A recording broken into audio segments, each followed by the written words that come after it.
guys, it's Adam Rose, Vice President and Senior Loan Officer of Western Ohio Mortgage here in Sydney, Ohio. And this is another episode of the Mortgage Guy podcast. And today I do have a guest it's Andrew Spayde, and this is the one where you're going to get to know a little bit about Andrew. So first, I wanted to thank you, Andrew. Thanks for coming on today. I really appreciate it. Yeah, thanks for having me. And you're here local, so some of our viewers, obviously the majority of them are local, so they probably already know who you are from some of your Facebook posts and some of the stuff you do. So why don't you just tell us a little bit about yourself? Yeah, so my name is Andrew Spayde. I'm a realtor with Emerson Wagner Realty. I've been licensed for 4 years now. Yep. I'm a full-time real estate investor. I'm also a licensed contractor, and I do a lot of house flips, primarily in Sydney. Oh, very good. So actually, that's one little thing I didn't know about you. So you are a licensed contractor now. I am, yes. Ah. Yes, but that's for my own purpose, my own uses. It kind of made it easier getting permits and stuff. Right. So you kind of hopped into this as a real estate agent, right? Yep. So what made you want to kind of just jump in as a real estate agent to begin with?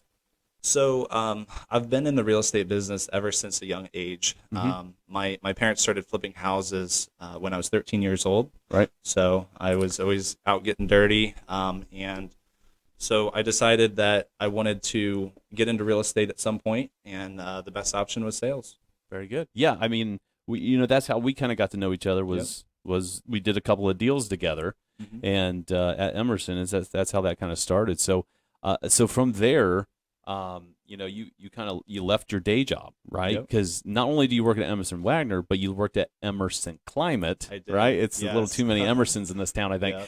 So what was that like? Like, what was that? What was that jump? What took you to kind of shove you off the edge and say, we got to do this full time? Yeah, so I worked for Emerson, Emerson Climate Technologies for 5 years. Yeah. And I started in the lab. I worked in research and development, and my real estate business just started to boom. I was doing a lot in sales, and then I was flipping houses, and I had a crew. I have like 4 full-time employees, and it just got to be too much, and I just had to say, okay. I was working 18 hours a day, every day, no days off, and so it just made sense to jump in full time. Right. So now that we are, not only just a full-time agent and a full-time contractor, real estate investor, but what are you loving? What do you love about it so much? Yeah. Well, I'm an entrepreneur at heart. Right. That's good. So whenever I was 9 years old, my brothers and I, we started a vending business. It's Jam Brothers Vending. So Josh, Andrew, Matthew, and so I've always been an entrepreneur. And so I just love that aspect. I just love being my own boss and getting to pick and choose my hours, pick and choose what deals I want to do, my income, and overall, I just love the real estate business. Right. Well, obviously I do too. I'm not a realtor, of course, but I'm in the business on the lending side. And there's a lot of ups and downs to what we do. Oh yeah. Right. I mean, we're kind of going through one of those kind of scary times, right? Just mainly because of inventory issues. We had the rise in the rates, and we were afraid no one was going to list their house, and it's kind of slowed down a little bit, right? And it kind of tightens up. So there are some scary times. So with that in mind, I mean, what do you feel? So again, I'm going to be talking about both things: you're a realtor and you're a real estate investor, right? So what do you feel that is the downside? Like, what's the scary part of what you do for a living? I think the non-consistency. Yeah. I mean, I don't get a paycheck every week. Right. I could go months without a paycheck. And so you just got to make sure that you have strong cash reserves. And obviously, we're in the real estate business, and sometimes you get a little nervous because you look at the market and rates have obviously changed. Yes. You know that very well. And, the past few years, prices have skyrocketed. I mean, it's just crazy. And so I think it's just there's just a lot of unknowns, But, and it's very cyclical, right? So, I mean, typically the new purchases and things of that nature usually slow down between like December to February. Then they pick back up in the middle of February going into March, April. This type of market is just a little different, isn't it? It's not like a cyclical thing. It's like, oh, we're gonna save some money for a little while kind of a thing, right? Because inflation was peaking and a lot of stuff was going on. A lot of people's jobs were a little uncertain for a while, and hopefully, I have the magic date. I hope I'm not going to say it on the air, but rates are going to start slipping. Yep, they really are, and we're already seeing signs of that now. And there's a lot of buyers in the market, which there's no yeah. houses to buy at the moment because, Oh, you know, a yeah. lot of those people are locked in at those Yeah. 2.5s and Yeah. 2 3/4. Yeah. So it's like, I wouldn't want to leave either. I don't blame them. So hopefully we can get some other houses on the market that entices some of those people. Yeah. And I totally agree. You know, a lot of people came to me and they were like, Andrew, like, this is the wrong time. You're making a mistake. The housing market's going to crash. And I don't see that happening. Right. I don't either. And you know, even though these rates are a little bit higher, just like what you said, a lot of these, the homeowners aren't listing their home because they're locked in at a lower rate. Correct. So it's just supply and demand, and there's just not enough supply. 100%. Yep. That's 100%. I mean, because a lot of the talking heads, the national talking heads, government specifically, they're always talking about crashes coming. It's not. It's not. It's not coming. We have a natural supply and demand issue. The demand is huge, and our supply is just so low. And there's no way that we're going to have a true, what I would call a housing crash. Yeah, right. An 08. We're not going to have an 08. It's just different now, right?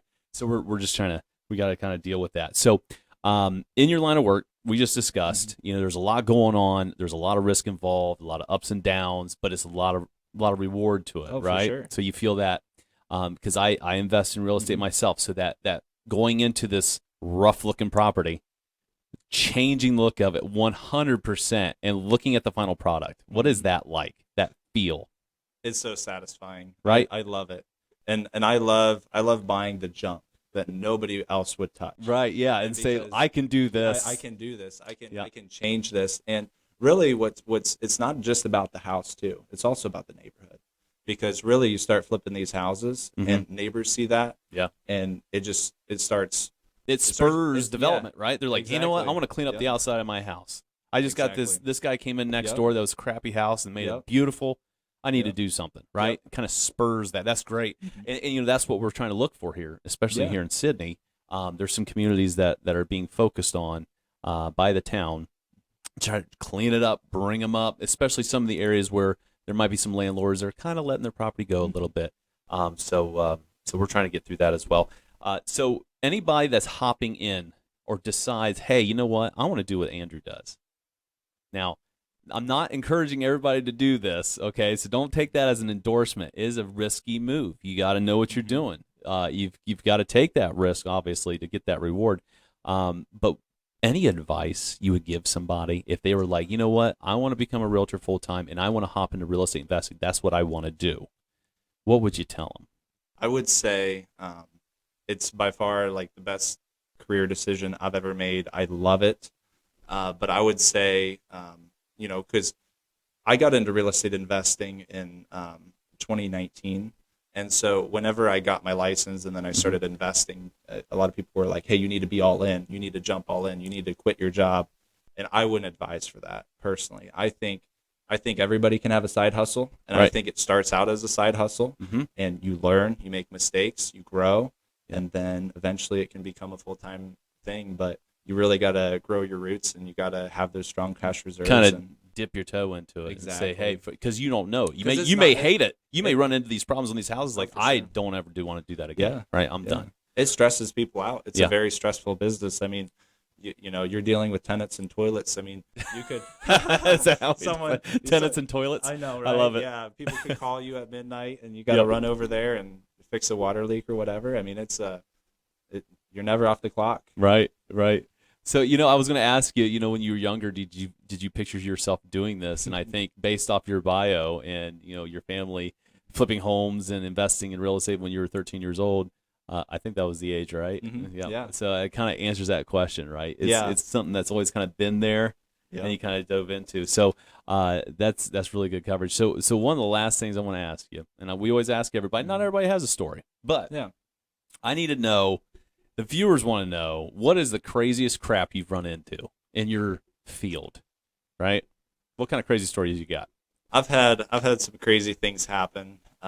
Probably some of the craziest stories where I had to deal with I had a 10-unit apartment building and we had to evict some tenants. But that's a crazy story. It's a long one. But I have a pretty interesting story because I know that you're in the mortgage business. Yeah. So have you ever heard of a zombie foreclosure? Zombie mortgage? I've heard that before, but I'm honestly not familiar with it though. So I'm the type of guy where it's called, like, I call it like driving for dollars. I'll drive around neighborhoods. I'll look for vacant properties. I'll look for properties that, maybe the yard isn't mowed or the shrubbery is kind of out of hand, whatever. And I found this property, and I reached out to this guy, and I was like, hey, do you want to sell your house? He was like, well, I don't even own it. And I was like, well, yeah, you do. Like on the tax card, it's showing that you own it. Yep. And so it was very interesting because in '08, I guess he declared bankruptcy, and the lender never foreclosed. Yeah. Yeah. Actually, I didn't I've heard the phrase or the term zombie mortgage before. I didn't know that's what it was actually referring to. There were a lot of people that got missed, right? Yeah. I mean, I remember back in the day so I first started in 2012, right, in May. And there were so many people that filed bankruptcy in 08, 09, 2010, 2011, all this fun stuff. And let me just give you an example. I had a guy that filed bankruptcy in 09, had multiple investment properties and a primary residence, all went into foreclosure and bankruptcy. Well, it was like 2014, 2015. There were still some lingering there. Wow. I mean, it was a problem. So that would be defined as a zombie mortgage. Someone that thought, hey, the bank's got it now. I have nothing to do with it. They just abandoned but it. Technically, they never took the process to foreclose. The home is legally still in that guy's name. Yeah. So how'd that go? So essentially, there had been other people that had tried to buy it, and I guess a lot of people don't realize, but the deed and the mortgage are separate. They're two separate things. Yep. And so, it was still in his name. And so I talked to a variety of lawyers, and I consulted with one. And it probably wasn't a very smart idea, but I ended up buying the house for $1,000. Okay. And it was no title search, nothing. Ooh. So it was.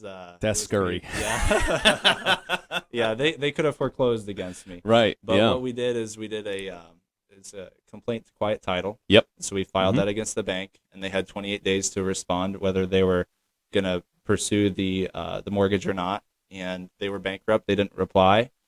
So I lucked out. I bought a house for $1,000, but they could have foreclosed against me. It was literally just like a casino. Yeah. So, but hey, big reward on that one, though. Oh, for sure. Right? I mean, I did have $20,000 in taxes. I mean, that's like watching that rehab addict stuff up in Detroit where they're buying stuff for $1. Yeah, people are gonna knock it down. It's exciting. How much did you say in delinquent taxes? $20,000. It had went since 2008 in lawn mowing assessments and everything else. I don't know why they didn't foreclose. That's a great question. That's mind-boggling to me. I don't know why the treasurer didn't foreclose. That's crazy. Yeah. I about knocked that all over. Whoa. That's crazy to think because usually once you're about 12 months delinquent on property taxes, they're sending letters. Now, I don't know what happened there and who dropped the ball, but it worked out in your favor. Oh, it did. For sure. For sure. Yeah. For sure. But it's very interesting. I mean, there were a lot of foreclosures during that time, and I think it just fell through the cracks with the bank. And I mean, if the bank would have foreclosed, they would have had to pay the $20,000 in back taxes. So I just don't think they were interested. Yeah. So that's an interesting story, and there's probably people out there that are watching this or hopefully watching this that do some real estate investing that may have run into something similar. But the tax sales and things like that, the sheriff sales, and the weird thing is the sheriff sales have they're starting to come back a little bit. I mean, during COVID, they were just gone, right? Because we had the moratorium on mortgage payments, and that was lifted a little while ago, so that might be coming back. So people like yourself, some real estate investors, might have some more opportunities at the sheriff's auctions. I mean, I hope those people get to stay in their homes, of course, but now the moratorium's gone, I don't know what it's going to look like. A lot of people have been worried about a wave of foreclosures coming, but I really haven't seen that. Yeah.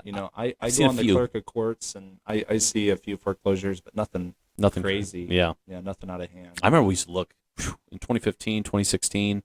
I mean, every month there'd be 15 houses up for sale, in a county, right? Oh yeah. I mean, Easy. we're not a large county. Where there's I think like 60,000 people in Shelby County, or 55,000, something like that. Yeah. And have 24 homes or 12 homes every month on foreclosure. Yeah, it just doesn't happen anymore. And inventory is so low. I mean, all these investors are fighting over the same houses. Yep. Yeah, it's getting hard to. I've had a lot of luck finding off-market deals. Because it seems like everything on the MLS is just hard to make a profit on. Yeah, I would agree. I was actually going to mention that is when we're talking about people getting into this side of the business or jumping in full steam, finding the deal is the most important piece. Yep. Anybody can run out there and go buy a house that's been listed, right? The question is, will it cash flow or not? Exactly. It's getting more challenging, and some of these investors have to finance it, which make it even more challenging, right? Yeah. That is going to stretch your dollar really thin, right? Because now we have a mortgage payment, we have interest, we have all this stuff wrapped into it, we have renovation costs, and if you're deciding to rent it, does it work? And so being creative like yourself and going out there and getting those off-market deals that's huge. For sure. And I think if there's anyone who wants to start, that's the way to go.